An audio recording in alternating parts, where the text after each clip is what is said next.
This is a perfect example of a sucker, and this came off of another tomato plant right here. This tomato plant actually has a couple of suckers. These can be turned into like a main plant. You can plant these in the ground and they will start to sprout their own root system.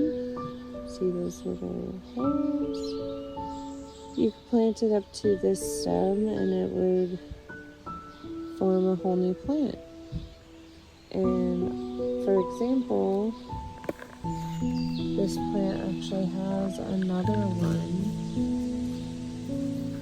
growing here that I can take off.